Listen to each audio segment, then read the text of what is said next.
안녕하세요. 김영로 TV의 날짜 이야기입니다. 오늘은 12월 27일이 되겠습니다. 지난해에도 여러 차례 말씀을 드렸지만은 12월 27일은 원자력의 날이 되겠습니다. 원자력 하면은 또 이제 그 여러 가지 그 이슈가 금년에 있었죠. 후쿠시마 에서 그 이제 오염수를 방류한다.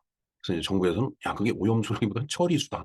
오염된 걸 처리를 했기 때문에 이제 오염 처리수다 이렇게 얘기를 했고 그다음에 이제 야당에서는 이제 오염수다 이제 이렇게 얘기를 했는데 뭐 어느 경우든 둘 다 맞는 개념이라고 봐야 되겠죠. 예. 어 그런데 이제 이 후쿠시마에서 이제 오염 처리수를 방류하는 이것이 이제 어 국내에 이제 정쟁거리가 돼 갖고 상당히 시끄러웠었어요. 근데 요즘 조용합니다. 음 그 위험했던 것이 인제 시간이 가니까 위험해지질 않았는지 이제 관심사에서 멀어진 거죠. 글쎄요. 이 원자력이라는 거 안전을 아무리 강조를 해도 사실은 부족함이 없죠. 안전을 위해서 하는 말을 또 그렇게 고깝거나 나쁘게 들어서는 안 될 거는 같습니다. 근데 문제는 그게 인제 정쟁거리가 된다라는 게 문제예요. 음 그래서 인제 서로 선동을 하고 또 정부에서는 그게 아니라고 또 인제 홍보를 하느라고 인제 참 애를 먹고 인제 그런 경우를 많이 보는데 음 최대한 안전하게 오염된 것들을 걸러내 갖고 그 "안전한 상태에서 인제 방류를 하는 거다."라고 인제 그 과학자들이 인제 얘기를 하고 있습니다. 그러나 인제 자연이라고 하는 것은 또 알 수가 없어요. 세월이 가면서 인제 그게 어 먼 훗날에 인류가 예측할 수 없는 그런 어 또 어떤 문제를 갖다 발생시킬 수도 있죠. 물론 아닐 수도 있고요. 그렇기 때문에 참 어려운 얘기가 되겠습니다. 그래서 오늘은 그 원자력의 날인데 이 원자력의 날 물론 지식도 일천한 제가 원자력에 대해서 지금 말씀드리겠다라는 것보다 원자력의 날이라는 것이 인제 어떤 의미를 갖고 있었는지 지난해에 방송에 드렸던 내용을 링크를 한번 걸어 놓으니까 관심을 갖고 계신 분은 한번 보시고 그다음에 인제 또 살펴보니까 오늘이 바로 경부선 철도가 완공이 된 날입니다. 어 그야말로 경부선은 이제 국토의 대동맥이죠 그야말로. 서울과 부산을 잇는 거고 그다음에 인제 그 경부선이 내려오면서 대전에서 인제 호남선으로 갈라지죠. 그리고 경부선이 인제 또 경의선하고 연결이 되고 경원선하고도 연결이 됩니다. 그래서 한반도를 이렇게 봤을 때 X자형으로 철도망이 인제 형성이 되게 되죠. 그래서 인제 "X자형이다."라고 해서 제가 중학교 다닐 때 그 지리 시간에 그렇게 이제 배웠던 기억이 납니다. 어찌 됐든 어 이 어 경부선이 인제 개통이 되긴 했는데 이것이 인제 일제 시대 때 인제 개통이 인제 된 거죠. 음 1944 년에 인제 이 또 복선화가 완료가 됐어요. 그러니까 완전히 해방되기 전에 다 인제 이루어진 거죠. 물론 이것을 놓고서 뭐 만주로 인제 침략을 하기 위해서 인제 일제가 놓은 거다. 인제 이런 인제 주장도 있고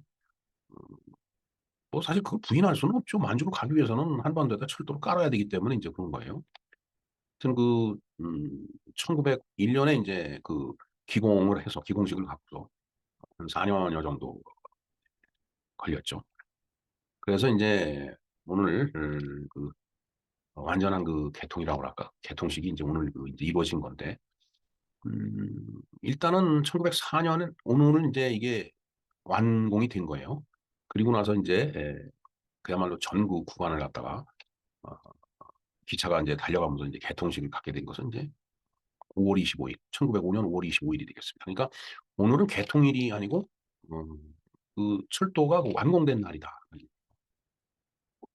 어찌 됐든 어떤 의미를 갖고 있던 철도가 우리나라 한반도에 이렇게 놓였기 때문에 어떤 물류의 흐름 또 사람의 어떤 이동 이런 것들이 인제 활발해진 건 사실이죠. 인제 그러면서 1905 년에 인제 개통식을 가졌다라는 얘기는 일제 시대 때 내내 그 기간을 통 털어서 이 경부선이 인체에 피가 흐르듯이 인제 한국의 물류를 우리 한반도의 물류를 갖다가 감당을 했었기 때문에 어 어떤 한반도에 있어서 어떤 산업화라든가 그다음에 어 어떤 교통의 발전 그리고 물류의 인제 어떤 유동성의 인제 어떤 진척이라고 할까? 이런 것들이 이제 상당히 그 이제 확보된 것만은 사실이에요. 그래서 이제 일본에서 이제 망언을 많이 하죠. 뭐 우리가 그런 것도 다 깔아놓고 그랬기 때문에 어, 해방 후에 그러니까 6.25 사변을 거치고 나서도 지금의 대한민국이 지금과 같은 경제 발전을 이룰 수 있었던 거 아니냐. 그런 단초를 그 미리 그렇게 제공해 줬던 거 아니냐라고 이제 이런 식으로 얘기를 하는데 그걸 이제 우리는 망언이라고 얘기를 하죠. 음, 뭐 그 사실이 틀렸다라고도 얘기를 못하지만 그렇다고 해서 그걸 액면 그대로 받아들이기도 굉장히 어려운 얘기입니다. 참, 이 세월이 얼마나 흘러야지 이런 그 감정들이 이렇게 사그러들는지는 모르겠습니다. 자, 어찌됐든, 어, 그 경부선 철도가 서울부터 부산까지 이제 경부선 철도가 이제 깔려서 이제 완공이 된 날인데, 그 경부선에 대해서 그 한번 우리가 내역을 좀 알아보도록 하겠습니다. 지난번에 이제 경의선에 대해서도 얘기를 했었죠. 근데 경의선은 어, 서울에서 이제 도라산역까지 분이 제가 말씀을 못 드렸어요. 왜냐하면 북한 쪽 자료를 제가 구할 수 없어갖고 어, 신의주까지 가는 그 내용 단지 제가 그때 당시에 중국을 다녀오면서 신의주 그 단동역하고 신의주역 사이에 이제 오가는 기차를 한번 그 촬영을 한 적이 있어서 그걸 한번 보여드린 적은 있었죠. 자, 어찌됐든 누가 한 번 해도 국토의 대동맥을 이루었던 경부선 철도가 완공된 것을 기점으로 해서 그 경부선 철도가 어떤 의미와 어떤 내용을 갖고 있는지 한번 간략하게 알아보는 그런 시간을 갖도록 하겠습니다. 네, 오늘은 그 이제 원자력에 대해서 한번 알아보겠습니다. 뭐 후쿠시마 때문에 뭐 말이 많았지만 원자력에 대해서 그래도 어, 뭐 사실 핵무기를 만들어서 뭐 핵무기를 갖고 위협하고라는 사람들이 나쁜 사람들이지. 음, 하여튼 뭐 굉장히 민감한 얘기인 것만은 사실이지만은 음, 원자력의 날 하여튼 어, 원자력을 안전하게 써야 된다라는데 이해는 같이 해야 될 것 같습니다. 원자력에 대해서 이제 지난 회에 이제 말씀을 한번 드렸죠. 어, 그 영상을 제가 링크를 걸어 놓겠습니다. 12월 27일이 되겠죠? 네. 자, 범. 폭탄을 들고 이제 하마가 웃고 있는데, 정말 그 핵무기를 갖고서 이걸 쓸 테니까 내 말대로 따라와라. 음, 내 말을 제대로 안 들으면은 이걸 터트려 주겠다. 뭐 이런 식으로 얘기하는 집단들은 그건 나쁜 집단이에요. 아주 사악한 집단이기 때문에 그렇다고 그 핵무기는 쉽게 쓸 수 있는 이 전술적으로 쉽게 쓸 수 있는 무기가 아닙니다. 쓰지 않기 위해서 이제 핵무기가 있는 거니까.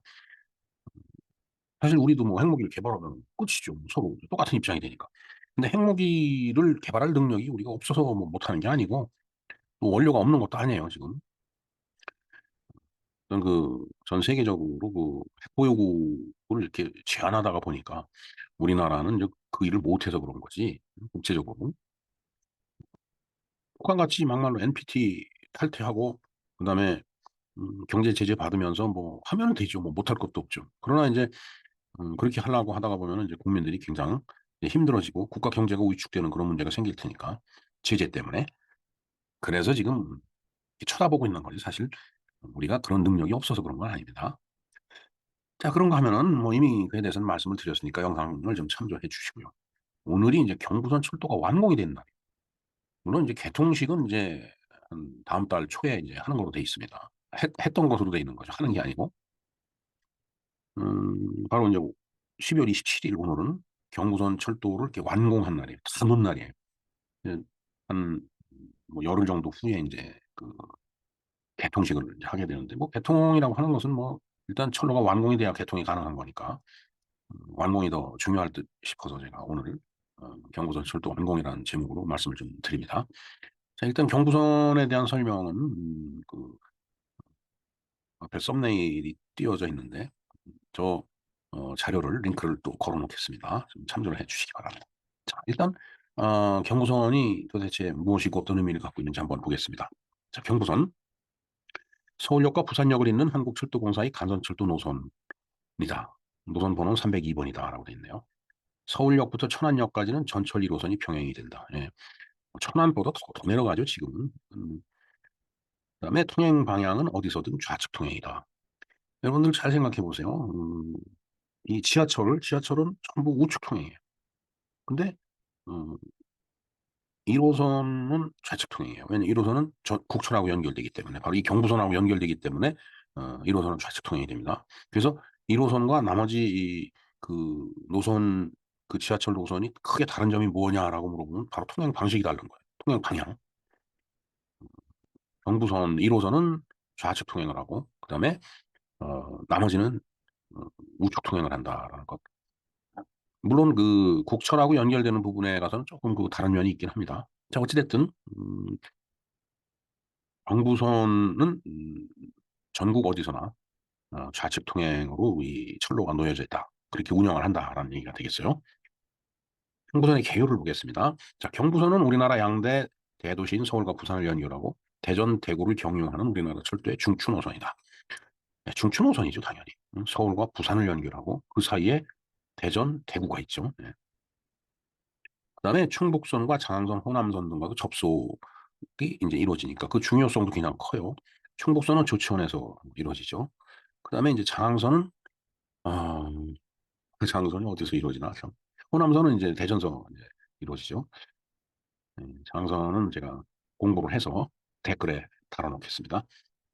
1944년 조선 총독부 철도국에서 복선화가 완료가 됐다. 경부선 복선화는 1944년 해방되기 전에 조선 총독부에서 됐네요. 다른 선구에 비해 선형이조와 고속 운행이 이루어지고 있다. 물론 지금 뭐 KTX에 비하면 사실은 이제 아무것도 아니지만은 비교적 선형이 좋다는 얘기는 직선화가 많이 이루어져 있다는 얘기예요. 그러니까 직선화가 돼 있으니까 고속 운행이 가능하죠. 그리고 일부 구간에서는 복복선화, 삼복선화도 되어 선로 용량을 갖다 이제 증대하고 있고, 증대시키고 있고, 증대할 필요도 있고, 또 이미 증대돼 있는 것도 있고, 이제 이런 거죠. 1974년 서울 수원간 수도권 전철이 개통되었으며 서울역 청량리와 직결돼서 운행을 하고 있다. 여러분들 그 74년에 이제 수원까지 그 연결이 됐죠. 1974년 8월 15일입니다. 바로 그 8.15 경축식을 하고 이 그 지하철 1호선 개통식에 그 박정희 대통령하고 유경수 여사가 참석을 하는 걸로 예정이 돼 있었죠. 이제 그런데 8월 15일 날 국립극장에서 8.15 그 해방 그리고 건국 축하식 경축식을 하는 도중에 문세광이 쏜 총에 의해서 이제 유경수 여사가 절명을 하게 됩니다. 그래서 이제 개통식에는 그때는 참석을 못했죠. 2004년에는 경부선이 경로와 유사한 KTX용 300km per hour급의 경부 고속선이 개통이 됐다. 그러니까 KTX 개통이 됐다라는 얘기입니다. 그다음에 2005년 전철의 운행 구간이 천안역까지 확대가 됐다. 2008년까지 장항선까지 운행이 확대가 될 거다. 이 말은 장항선하고 관련된 거라서 제가 장항선 공부를 조금 더 한 이후에 말씀을 드리는 걸로 하겠습니다. 연역 그리고 역사를 한번 볼까요? 역사라는 게 그 역 대합실 건물을 얘기하는 게 아니고 히스토리를 얘기하는 거죠. 예. 자, 경부선 남북이공식이 1901년 9월 21일 날 됐어요. 1901년이니까 그야말로 20세기 들어서 그 첫 해네요. 20세기 첫 해. 개통식은 1905년 5월 25일이라고 돼 있네요. 음, 저는 한 열흘 정도 후에 개통을 했나 했더니 상당히 그 시간이 많이 걸렸네요. 개통식까지. 예. 자, 일단 뭐 그건 그렇고 세 번째 볼까요? 경인선에 이어 건설된 한반도 2대 간선축인 서울 부산 간 철도인 경부선과 서울 신의주 간의 철도인 경의선은 한반도의 근대화에 크게 기여를 했다. 예, 비록 그 일제시대 때 놓여진 거지만 우리나라 근대화에 크게 기여를 한 것도 사실은 부정할 수 없는 사실이다라는 얘기가 되겠습니다. 경의선은 그 지난달에 이제 한번 말씀을 드렸죠. 경의선. 근데 이제 신의주까지 소개를 못 드리고 그 도라산역까지만 얘기를 말씀을 드렸어요. 그리고 의주 쪽은 오히려 제가 단동가 있을 때 단동에서 그 찍은 단동 신의주 간에 그 운행하는 철도 기차를 제가 찍어서 한번 어, 그 방송을 해드린 적이 있습니다. 건설사는 조선 정부는 국가 근대화를 위해 철도를 건설하고 싶었지만 기술도 돈도 없어 외국에서 조달을 했다. 참 비참한 얘기예요. 기술도 없고 돈도 없고. 그럼 할 일이 뭐가 있어요? 손가락 빠는 일이죠. 남한테 맡기고. 일본 시부사와 H가 설립한 경부철도 주식회사에 의해서 건립이 됐다. 경부철도 주식회사는 철도 건설권을 취득했던 미국으로부터 부설권을 사서 전 노선을 건설을 이제 했다라는 얘기가 되겠습니다.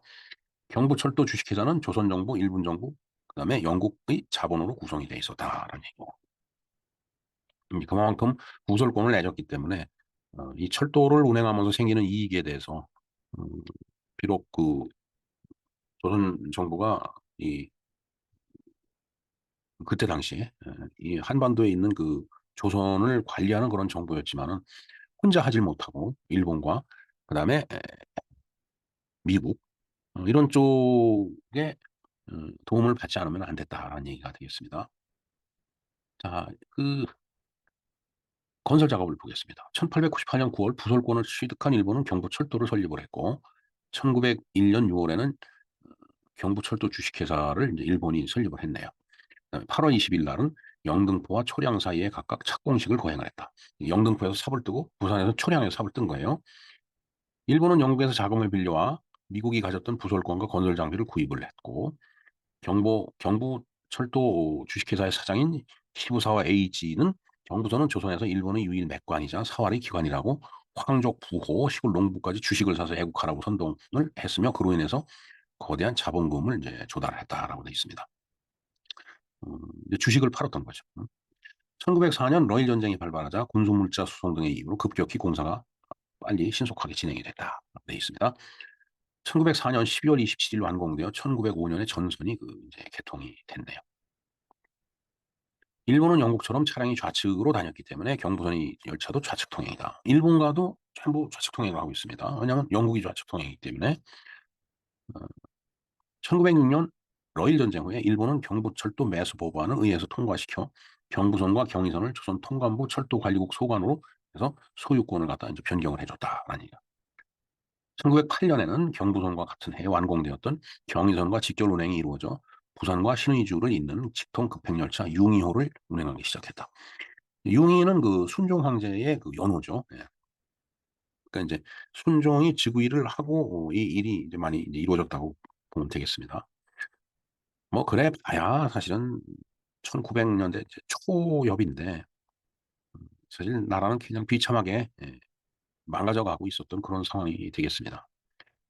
자, 1910년대에 전면 개량이 이루어졌고 남만주 철도의 노선과 직통 운행도 이루어져 한반도와 중국 대륙을 잇는 국제 열차가 운행이 됐다. 여기서 이제 부산서 출발하면은 그게 만주를 거쳐서 중국으로도 들어가고 그다음에 시베리아로 연결돼서 유럽까지 갈 수 있는 거죠. 네. 자, 해방 후에서부터 현재까지는 이제 어떤 역사를 갖고 있나 한번 볼까요? 1945년 광복 이후에도 한국이 중추 철도로서 기능을 수행하고 있다. 뭐 다 잘 아시는 사실입니다. 6.25 사변 때 한강 철교가 폭파되기도 하였으나 군수물자와 병력 수송의 역할을 했다. 전후에는 미국이 원조가 들어온 디젤 기관차가 투입이 됐고 서울 부산 간 소요 시간이 크게 단축이 됐다. 그 이전에 이제 전기 기관차가 달렸죠. 뭐 빽빽 하면서. 근데 이제 음, 전쟁이 6.25 전쟁이 끝나고서는 디젤 기관차가 이제 도입이 된 거예요.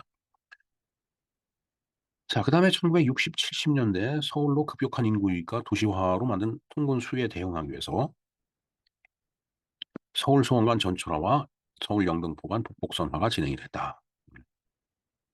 1981년 12월 23일 통근 수요가 계속 증가하여 선로 용량이 한계에 이르자 영등포 수원 간 북복선화가 이루어져 통근 전동차와 일반 열차로서 운행선이 이제 분리가 됐다.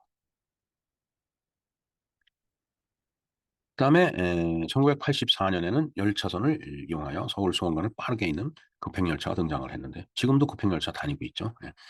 서울 시내 들어오기 전까지는 진짜 고속으로 달립니다. 그러다 이제 서울 시내가 이제 시작이 된다 하면은 이제 살살 이제 운행을 하죠. 예. 자, 그다음에 1985년 11월 16일 계속된 개량과 CTC 도입, Central Traffic Control이라고 보면 됩니다. CTC가. 옛날에 제가 LG에 근무할 때 CTC 프로젝트 팀이 있었어요. 예. 그때는 열차를 뭐 제어할 게 뭐가 있나 그랬는데 이 열차도 제어하는 게 쉬운 일이 아닌 것 같아요. 그러니까 CTC라는 저는 열차 제어 어떤 컨트롤 팀이 이제 그 그 관련된 뭐 여러 가지 뭐 프로그램이라든가 그다음에 뭐 하드웨어적인 것들을 개발을 하는 그런 역할을 담당을 했었겠죠. 예. 그다음에 시속 150km의 고속 주행이 가능한 새마을호가 도입이 됐다. 1985년도 일입니다. 서울 부산 간 최단 소요 시간이 새마을호, 무궁화호, 통일호가 각각 4시간 10분, 4시간 50분, 5시간 15분으로 단축이 됐는데 지금은 2시간, 1시간 반, 2시간이면 축구할 것 같은데요. 자, 계속된 수요 증가로 선로 용량은 만성적으로 부족하게 되었다. 뭐 워낙 그 이제 유동인구가 이제 많이 늘어나다 보니까 방법이 없죠. 뭐 아무리 철도 수송 능력을 올리려고 하더라도 음, 탑승객의 숫자를 따라갈 수가 없는 거죠. 예. 그러니까 이제 만성적으로 이제 부족한 현상이 나타나게 되는 거예요. 자, 이를 해결하기 위해서 경부선 전 구간의 복복선화와 철도철의 고속철의 그 도입이 이제 검토되고 있다라고. 이미 뭐 상당 부분 이루어지고, 하여튼 뭐 아직 이루어지지 않은 부분은 과제로서 계속 가져가는 걸로 보면 되겠습니다. 그다음에 고속철의 도입이 결정으로 프랑스의 떼제베가 선정이 됐다. 뭐 그 웬만큼 그 나이가 있는 분들은 그저 떼제베를 다 이제 한 번씩은 들어봤을 거예요. 지금 현재 그 KTX가 그 모델이 초기 모델이 TGV 떼제베였다라는 얘기입니다. 2004년 4월 KTX가 운행 재개하면서 음, 서울 부산 간 2시간 40분에 출발을 한다. 네. 갑자기 1시간 반, 2시간 얘기를 했는데 2시간 40분이 걸리네요. 그래서 부산 가는데 1시간 반이면은 그건 뭐 완전히 날아가는 거겠죠. 네. 자, 이와 더불어 수원 천안 간의 복복선화와 전철화, 2003년 수원 병점 구간, 2005년 병점 천안 간이 복복선화되어 천안까지 전동차가 운행되고 있다. 2007년 경부선에도 전기 기관차 운행이 시작되어 연철 운행 비용을 이제 절감을 이제 할 수 있었던 거죠. 그다음에 고속철도 개통과 동시에 일부 구간의 선형 개량이 이루어졌으며 이는 기존의 속도를 대폭 상향 조절하여 140에서 150km/h 시간당 시속이 그렇다는 얘기죠. 주행이 가능하도록 직선화를 하고 또 그렇게 함으로 인해서 기존 선에서도 운행 시간이 단축이 되는 그런 효과를 이제 보고 있는 거죠. 자, 경부고속철도는 2004년 4월 1일, 2010년 11월 1일 단계별로 구간으로 이제 개통을 했네요. KTX 노선을 이야기하는 겁니다. 2015년 8월 1일 대전 동대구역 개통으로 전 구간이 개통이 됐다. 되어 있습니다. 속도는 평균 250km/h, 최고는 305km/h. 경부선 150km/h로 운행을 이제 하고 있네요. 그다음에 서울역, 부산역을 2시간 15분에서 2시간 45분 만에 이제 출발을 한다고 되어 있습니다. 차량은 프랑스의 떼제베를 한국 사양에 맞게 개량한 KTX와 KTX 산천이 있다라고 되어 있습니다. 네, 여러분 그 고속철을 이렇게 털어 나가다 보면 음, KTX 산천이라는 그 열차가 들어온다라는 걸 확인할 수가 있습니다. 자, 경부선에는 총 18개의 지선 철도가 있다라고 합니다. 뭐 용산 삼각선, 구로 삼각선, 구로 기지선, 남부 화물 기지선, 수인선, 기타 등등 쭉 내려가고서 양산 화물선, 부강 화물선, 신동 화물선 이런 쪽하고 연결되는 그런 그 이제 지역적이지만 그런 자그마한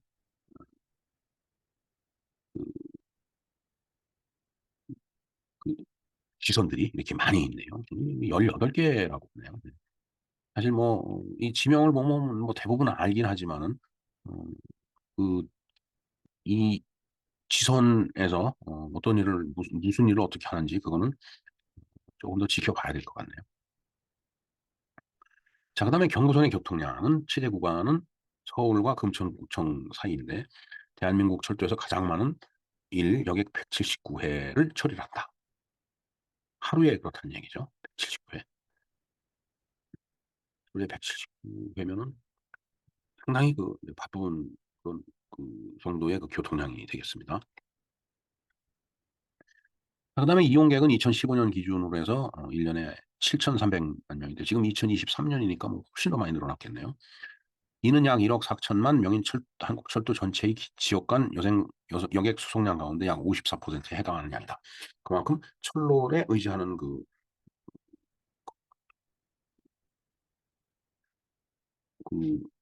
철로의 이제 수송을 그 이제 의지하는 그 그러니까 수송 대책으로 이렇게 선택을 하는 경우가 뭐 상당히 그 이제 많은 거죠.